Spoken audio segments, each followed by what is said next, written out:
महाराष्ट्र के पूर्व उप मुख्यमंत्री अजीत पवार के निधन के बाद से ही ये हलचल होने लगी थी कि एनसीपी के दोनों घटक दल यानी कि एनसीपी और एनसीपी एससीपी का बहुत जल्द विलय हो सकता है और इसके बाद सुप्रिया सुले के हाथ में कमान सौंपी जा सकती है। लेकिन इसी के बीच आज शाम को वो हुआ जो महाराष्ट्र में पहले कभी नहीं हुआ था। आज महाराष्ट्र को पहली महिला उप मुख्यमंत्री मिल गई।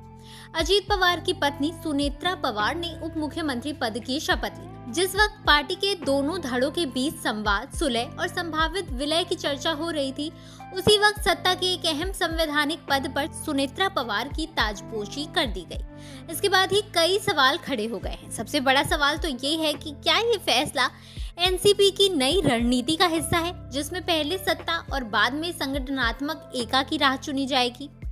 दरअसल सुनेत्रा पवार का उप मुख्यमंत्री बनना सिर्फ व्यक्तिगत या पारिवारिक उत्तराधिकारी का मामला नहीं है। महाराष्ट्र के सियासी हलके में इस बात की भी चर्चा है कि भाजपा और मुख्यमंत्री देवेंद्र फडणवीस सरकार की स्थिरता के लिहाज से यही सबसे बेहतर समझ रहे हैं। एक दिन पहले ही मुख्यमंत्री देवेंद्र फडणवीस ने नागपुर में पत्रकारों को कहा था, भाजपा अजीत पवार के परिवार और पार्टी द्वारा लिए गए किसी भी फैसले का पूरी तरह से साथ देगी। वहीं एनसीपी में भी अजीत पवार के निधन के बाद 2 दिनों तक बैठकों का दौर चलता रहा।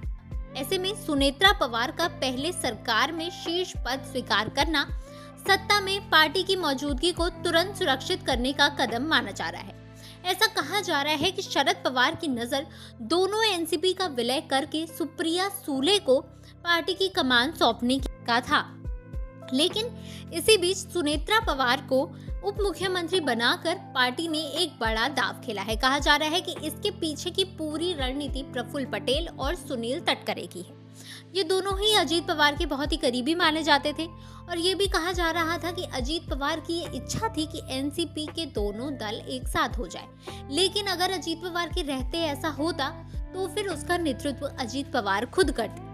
लेकिन अब जब अजीत पवार नहीं है, ऐसे में अगर एनसीपी के दोनों दल इस समय एक होते हैं तो इसकी जो कमान है वो सुप्रिया सुले के हाथों में सौंपी जाएगी। जो वर्तमान की एनसीपी है, जो अजीत पवार का धड़ा था, उसे ये मंजूर नहीं है। ऐसे में सुनील तटकरे और प्रफुल्ल पटेल ने सुनेत्रा पवार को उप मुख्यमंत्री बनाने का फैसला लिया है और इसीलिए इतनी जल्दबाजी में सुनेत्रा पवार को उप मुख्यमंत्री पद की शपथ दिलाई गई है। मीडिया रिपोर्ट्स की माने तो सुनेत्रा पवार के उप मुख्यमंत्री बनने के बाद भी विलय का दरवाजा अभी पूरी तरह से बंद नहीं हुआ है। वहीं अगर दूसरी ओर सुनेत्रा पवार के उप मुख्यमंत्री बनने को लेकर शरद पवार के रुख की बात करें तो जब इसे लेकर आज सुबह शरद पवार से पूछा गया था तो उन्होंने कहा कि उन्हें इस बारे में कोई भी जानकारी नहीं है कि सुनेत्रा पवार उप मुख्यमंत्री बनने वाली हैं।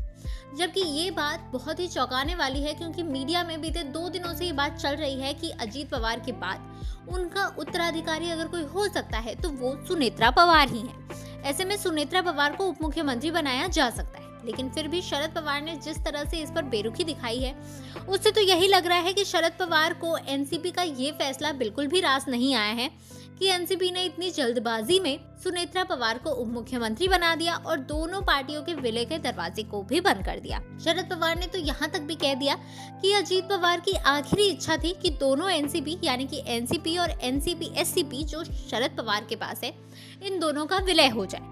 लेकिन अब आने वाले समय में ये होता है या नहीं, ये तो देखना ही होगा।